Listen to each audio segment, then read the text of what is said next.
Hello दोस्तों। अरस्तु विज्ञान के इस प्लेटफॉर्म पे आप सभी का स्वागत है। मैं अभिषेक कुमार राय आप लोग के बीच इन्वायरमेंटल साइंस यूजीसी नेट का टॉपिक लेके आया हूँ। आज के लेक्चर में हम लोग यूनिट 2 के टॉपिक ग्रेविमेट्री को डिटेल में देखेंगे। पिछले लेक्चर में हम लोग ने टाइट्रेशन प्रोसेस को डिटेल में देखा था, टाइट्रीमेट्री कि कैसे टाइट्रीमेट्री वर्क करता है। आज हम लोग ग्रेविमेट्री देखेंगे। ये जो सीरीज अभी चलेगा यूनिट 2 का, उसमें हम लोग एनालिटिकल मेथड्स के बारे में अच्छे से जानेंगे। तो आइए स्टार्ट करते हैं। ग्रेविमेट्री क्या होता है? ये एक क्वांटिटेटिव एनालिसिस होता है कि हमको देखना है कितने क्वांटिटी में कोई सब्सटेंस पाया जाता है। कैसे? उसका हम वेट को डिटरमाइन करेंगे, कितना अमाउंट ऑफ सब्सटेंस है प्योर फॉर्म में, ठीक है, in the form of precipitate, जिसको हम लोग सॉलिड फॉर्म कहते हैं, बाय प्रेसिपिटेशन रिएक्शन। मान लीजिए कोई दो चीज घुला तो एक चीज उसमें सॉलिड बन जाता है, ठीक है, उस रिएक्शन के अंतर्गत। उसी को हम लोग छानने के बाद उसके क्वांटिटी को एनालिसिस करेंगे या तो उसके वेट को एनालिसिस करेंगे। इसी को ग्रेविमेट्री कहा जाता है, मतलब सॉलिड फॉर्म जो प्रेसिपिटेट के रूप में उसको एनालिसिस करना, ठीक। ग्रेविमेट्री, ग्रेवी मतलब होता है मास या वेट, मेट्री मतलब मेजरमेंट डिटर्मिनेशन, मास का मेजरमेंट या वेट का डिटर्मिनेशन, इसी को हम लोग ग्रेविमेट्री कहते हैं। अब ये सिंपल से फॉर्म में समझिए, एक सॉल्यूशन है ये। अब इसमें ये रेड रेड प्रेसिपिटेट फॉर्म है, इसको हम लोग सॉलिड मास भी कहते हैं। इसको पहले फिल्टर्ड करेंगे और उसी को वे करेंगे, उसी का वजन देखेंगे और फिर कैलकुलेट करेंगे कि कितने सॉल्यूशन में कितना वे पाया गया है, ठीक। अब आपको ये आसानी से समझ में आ गया होगा। इसका प्रिंसिपल क्या है? It is based on the principle that it involve the conversion of ions element to its pure form by precipitation reaction which can be easily weigh and quantify. मान लीजिए कोई प्रेसिपिटेशन रिएक्शन है, उसमें कोई ions या element आपको यदि दिख रहा है, पार्टिसिपेट कर रहा है, तो हम उसको इजिली फिल्टर करके वे या क्वांटिफाई कर सकते हैं, एनालिसिस कर सकते हैं। इसी को ग्रेविमेट्री प्रोसेस कहा जाता है। स्टेप्स क्या क्या है तो देखिए, स्टेप्स इन्वॉल्व इन ग्रेविमेट्री। सबसे पहले सैम्पलिंग करना, सॉल्यूशन का बनाना, प्रिपरेशन ऑफ सॉल्यूशन, फिर उसको प्रेसिपिटेट करना, फिर डाइजेशन करना जिसको ऑसवाल राइपनिंग भी कहते हैं, फिर चौथा फिल्ट्रेशन, पांचवा वॉशिंग, ड्राइंग, इग्निशन जिसे कहा जाता है, weighing and calculation. In 8 step से हम प्रोसेस को देखेंगे, ठीक। आइए स्टार्ट करते हैं। फिर पहला है सैम्पलिंग। सैम्पलिंग क्या होता है? Firstly we have to prepare solution. सबसे पहले हम सॉल्यूशन प्रिपेयर करेंगे by dissolving substance in a solvent. पानी के अंदर कोई सब्सटेंस हम डाल के सॉल्यूशन प्रिपेयर करेंगे which it dissolve and reaction take place, जिसके घुलने से रिएक्शन होगा। The suitable sample is withdrawn from the bulk material. जो सॉल्यूशन बना है बल्क मटेरियल में, उसमें से हम सुटेबल सैंपल बाहर निकालेंगे। जैसे बेरियम क्लोराइड BaCl2 हम किस में घोल रहे हैं? H2SO4 में, कंसनट्रेटेड H2SO4 में, ज़्यादा गाढ़ा। क्या बना? BaSO4। ये Ba और SO4 लेके निकल गया, बेरियम सल्फेट। ये एक प्रेसिपिटेट फॉर्म है, इसी को हम लोग आगे जाके देखेंगे।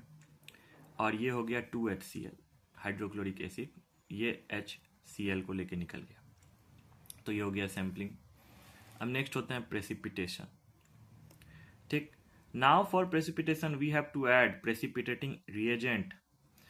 जो हमारे पास आया था सॉल्यूशन वेइंग करने के लिए, उसमें हम क्या करेंगे? प्रेसिपिटेटिंग रिएजेंट डालेंगे for make a precipitate of substance in a solution. उसको प्रेसिपिटेट होने के लिए प्रेसिपिटेशन सब्सटेंस डालेंगे, रिएजेंट डालेंगे। प्रेसिपिटेशन एक क्या है? Formation of solid in a solution. किसी भी सॉल्यूशन में एक सॉलिड सब्सटेंस का फॉर्म होना केमिकल रिएक्शन के द्वारा, उसी को प्रेसिपिटेशन कहा जाता है। Precipitation is necessary to convert substance into its pure form. Precipitation यदि हो रहा है तो उसको कन्वर्ट होना ही पड़ेगा प्योर फॉर्म में। जैसे एग्जांपल होता है डाइल्यूट H2SO4 हम मिला दिए प्रेसिपिटेट करने के लिए, ठीक। अब आइए डाइजेशन, जिसको ऑसवाल राइपनिंग कहते हैं। एक ऐसा प्रोसेस है in which the smaller particles of precipitate is converted into larger one. हो क्या रहा है कि छोटा जो प्रेसिपिटेट का पार्टिकल है वो बड़े पार्टिकल में कन्वर्ट हो जा रहा है। कैसे? by allowing a precipitate to stand in presence of mother liquor. Mother liquor के कारण जो छोटे छोटे पार्टिकल्स हैं प्रेसिपिटेट के, बड़े पार्टिकल्स में परिवर्तन हो जा रहे हैं। मदर लिकर क्या है? एक सॉल्यूशन है जो कंटेन करता है प्रेसिपिटेट, जो हमने पहले से बना के रखा है। तभी ना उस मदर लिकर को उठा के हम मेन सॉल्यूशन में डाल देंगे। In this precipitate is allowed to stand for, उसको छोड़ देंगे 12 से 14 घंटे के लिए रूम टेम्परेचर पे, कि ज़्यादा से ज़्यादा डाइजेशन हो सके, और टेम्परेचर भी बढ़ा देंगे, तब जाके आपको असली प्रेसिपिटेट पार्टिकल मिलेगा। छोटे छोटे पार्टिकल जो बड़े बड़े पार्टिकल में कन्वर्ट हो जाएंगे। ठीक, अब आते हैं फिल्ट्रेशन। होता क्या है, फिल्ट्रेशन करने के लिए उस सॉल्यूशन में हम प्रेसिपिटेट को बाहर निकालना है, तो किसके हेल्प से बाहर निकालेंगे? तो आइए जानते हैं। In this process, precipitate is separated out from the mother liquor by using a filter paper. एक वाटमैन्स फिल्टर पेपर है, ठीक है। ये फिल्टर पेपर क्या करेगा? रिटेन करेगा सॉलिड को, ठीक है, और अलाउ कर देगा कि लिक्विड तुम पास हो जाओ, और सॉलिड पदार्थ को अपने ऊपर रख लेगा। इसी को फिल्ट्रेट कहा जाता है। Through which is collected below is called filtrate. अब पानी में आप किसी वाटमैन्स पेपर को डालिएगा, फिल्टर पेपर, तो पानी को नीचे जाने देगा, लेकिन बड़े बड़े पार्टिकल को अपने ऊपर छान लेगा। मैं आपको दिखाता हूँ कैसे। ये देखिए, ये एक बीकर है, यहाँ पे वाटमैन्स पेपर है। अब पानी गिर रहा था नीचे, तो पानी नीचे चला गया, बाकी रेसिड्यू ऊपर आ गया, तो इसी को हम लोग फिल्ट्रेट कहेंगे। फिल्ट्रेट पानी को कहते हैं जो छन के नीचे चला गया, बाकी जो फिल्टर हो गया वो ऊपर रह गया। अब नेक्स्ट प्रोसेस होता है washing. Now during this process precipitate are contaminated with some impurities. जो प्रेसिपिटेट हमने छाना है उसको हमको कॉन्टामिनेट करना पड़ेगा, सड़ाना गलाना पड़ेगा किसी किसी इम्प्यूरिटीज के कारण। So we have to wash that precipitate. ठीक है, होता क्या है, जो प्रेसिपिटेट बाहर छन के आया है वो तो इम्प्यूरिटीज के कारण कॉन्टामिनेट होने लगेगा। तो उससे पहले हम क्या करेंगे? We have to wash that precipitate by using warm water. या तो उसको गर्म पानी से साफ करेंगे, या suitable solvent to remove the impurities from the precipitate. तो प्रेसिपिटेट से गंदगी साफ हो जाएगी। यदि हम गर्म पानी से साफ करें या किसी अदर सॉल्वेंट से, तो प्रेसिपिटेट में गंदगी नहीं लगेगी, वो छन के साफ हो जाएगा।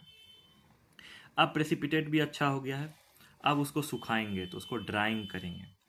ड्राइंग या ignition use to remove water from the precipitate which occur during washing.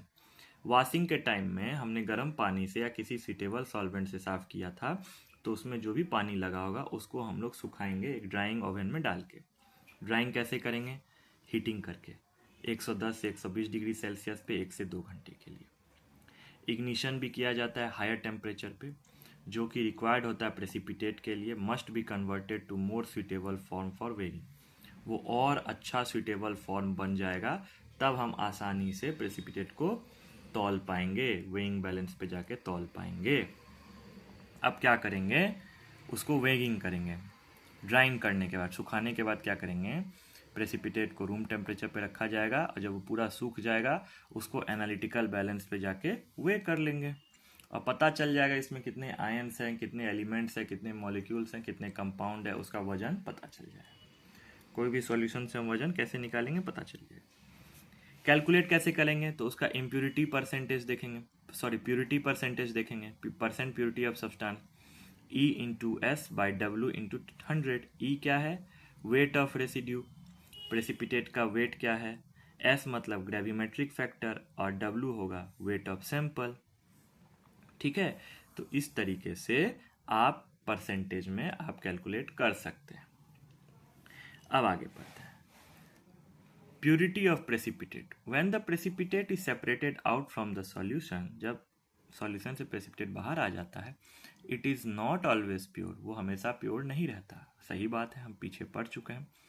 The precipitate is contaminated with some amount of impurities. तो कॉन्टामिनेट हो सकता है। ये जो अमाउंट ऑफ इम्प्यूरिटीज है depend upon the nature and condition of precipitate, कि कैसा precipitate है, उस प्रेसिपिटेट का कंडीशन क्या है, उस प्रेसिपिटेट का नेचर क्या, उस पर डिपेंड करता है कि कितना जल्दी ये सड़ सकता है, इस पर इम्प्यूरिटी कैसे काम कर सकता है। ठीक, तो हम दो तरीके से इसको ठीक करने की कोशिश करेंगे। It is mainly of two type, coprecipitation and post precipitation. तो आगे हम लोग जानते हैं। को प्रेसिपिटेशन, ठीक है। इट इज़ ए कंडीशन, ये एक ऐसा कंडीशन या प्रोसेस है in which the precipitates is contaminated during gravimetry by दो substance which are soluble in mother liquid. ये उसी सब्सटेंस से इम्प्योर हो जाएगा जिसमें इसको घोला गया है प्रेसिपिटेट को, कभी कभी, ठीक है, ऐसा देखने को मिलता है। ड्यूरिंग फॉर्मेशन ऑफ प्रेसिपिटेट ही ये मतलब को वर्कर जिसके साथ ये काम कर रहा है उसी के साथ ये इम्प्योरिटी हो जाएगा। मान लीजिए मदर लिकर का मैंने यूज़ किया है, उसी में इसको सॉल्यूबल करेंगे और हो सकता है ग्रेविमेट्री प्रोसेस में ही ये खराब हो जाए। अब को प्रेसिपिटेशन भी दो टाइप के होते हैं। It is mainly of two types. Surface adsorption, in this impurities are adsorbed on the surface of precipitate.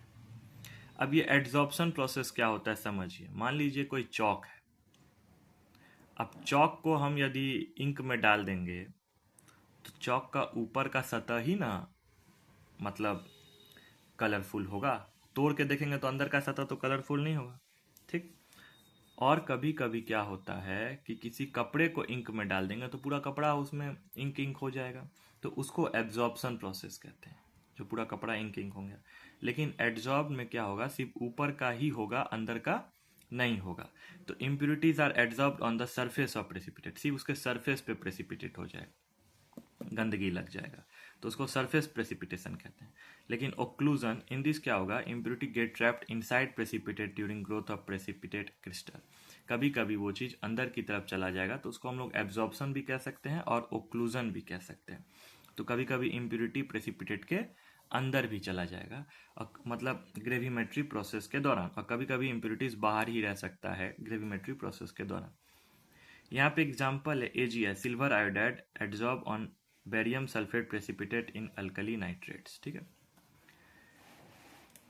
Post precipitation, after formation of precipitate, कभी कभी क्या होता है प्रेसिपिटेट के फॉर्मेशन के बाद भी इम्प्योरिटीज प्रेसिपिटेट के ऊपर आ जाते हैं। In this process impurity get absorbed on the surface of precipitate after its formation, बनने के बाद।